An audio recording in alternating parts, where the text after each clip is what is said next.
How much longer will you wait to demand the best from yourself? We all know our potential.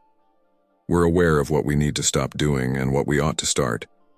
But we keep telling ourselves we'll do it later. At the year's end, everyone reflects on how the year went and wishes for a better new year. Essentially, they're talking about habits. Epictetus once summarized all Stoic philosophy in just 2 words: persist and endure. There are certain things we must continue doing. As we look ahead at the start of the new year, it's the perfect time to shed some destructive habits. What are your daily practices in both big and small actions? This is how we improve. In today's segment, I'd like to discuss some inspiring habits to consider as you enter a new year. Habits you need to quit and habits you need to start. Hopefully, you'll create a new you. Think small. I believe the first step to starting is truly thinking small. George Washington's favorite saying was, "Many small make a great."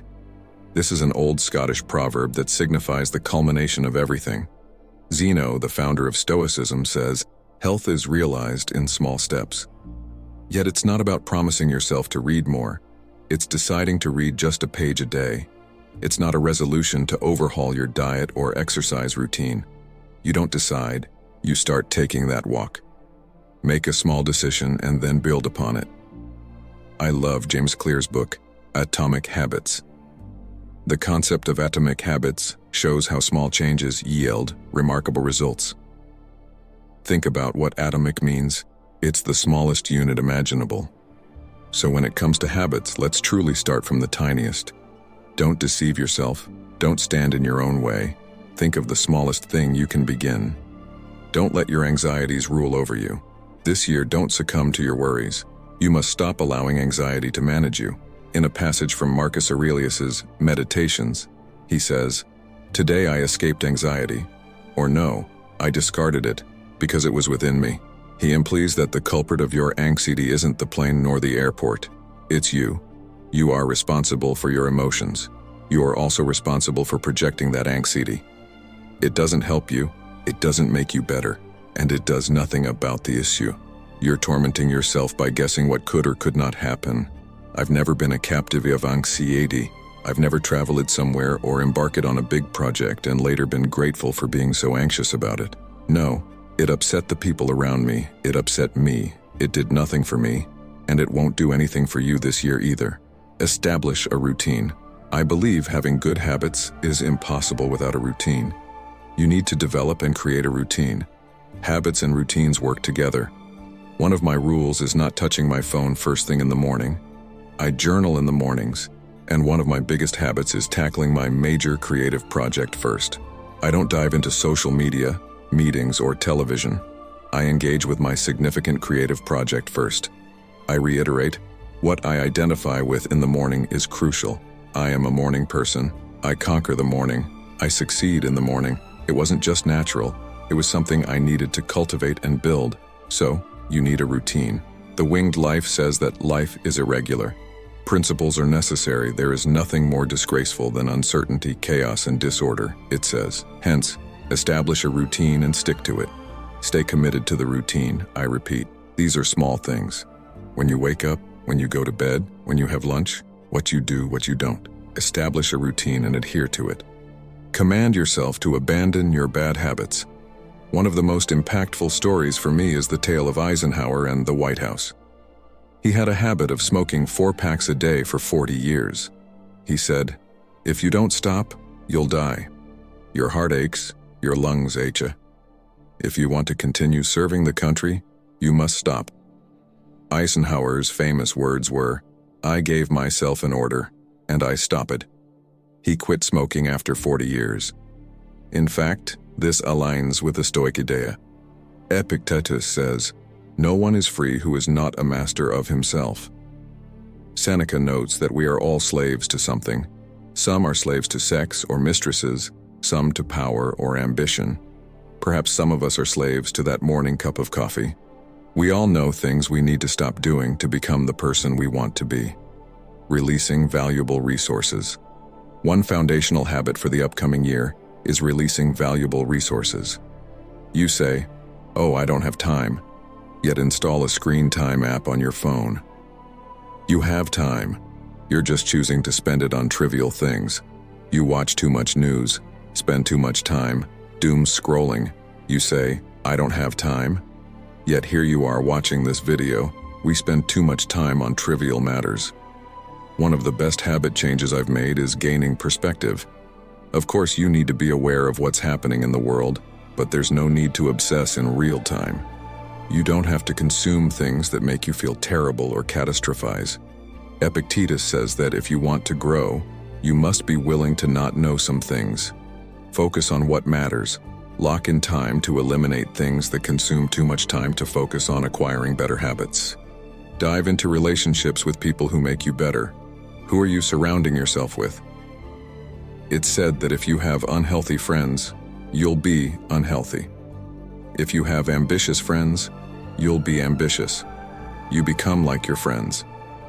As the old saying goes, if you live with a lame man, you'll learn to limp. Who are you surrounded by?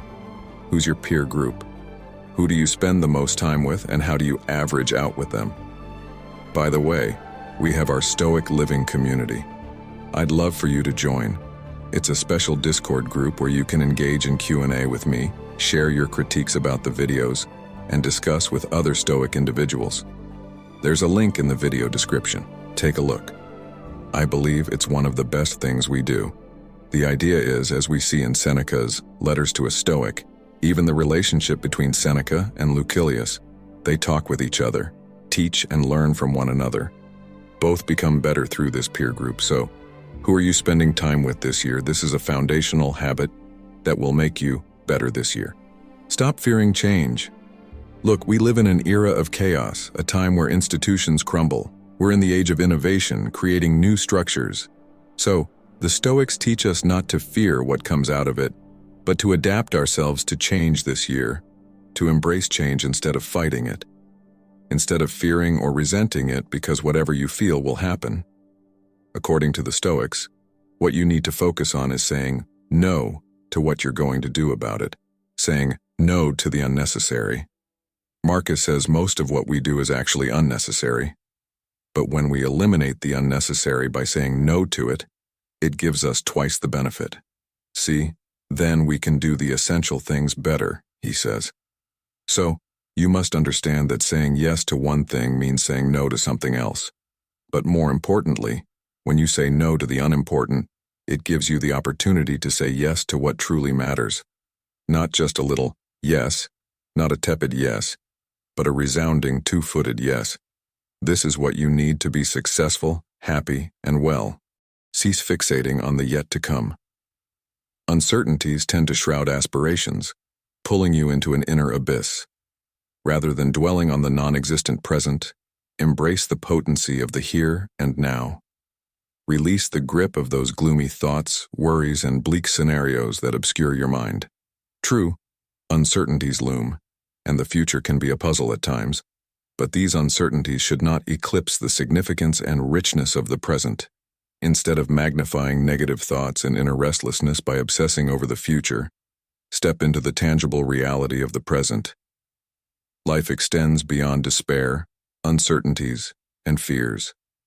At every juncture, there's a choice: to succumb to pessimism or to advance gradually by cherishing today. Concerns about the future and bleak thoughts might alienate you from the essence of this moment.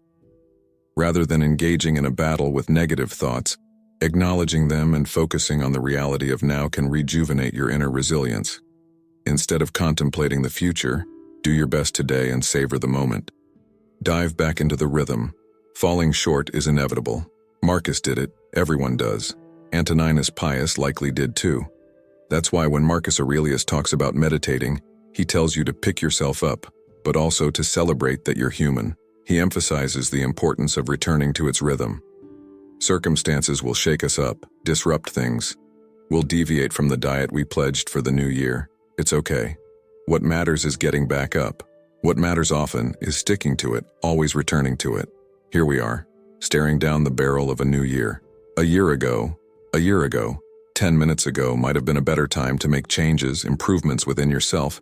But as they say, the second best time to do so is now. Marcus indeed said, life requires you to be a wrestler, ready for sudden attacks. Epictetus says you need to be strong, prepared, he said, wishing for every situation in life to be instructive for you. And that's what we do in our daily Stoic New Year. Instead of waiting, procrastinating, saying, "I'll do it later," you should do it now. We've reached the end of another Stoic video, friends. Liking and subscribing helps our informative videos reach others in need. Let's not forget to leave comments like "Stay strong" till the end of the video. I hope you live your new year like a Stoic. Thanks for everything. Stay strong.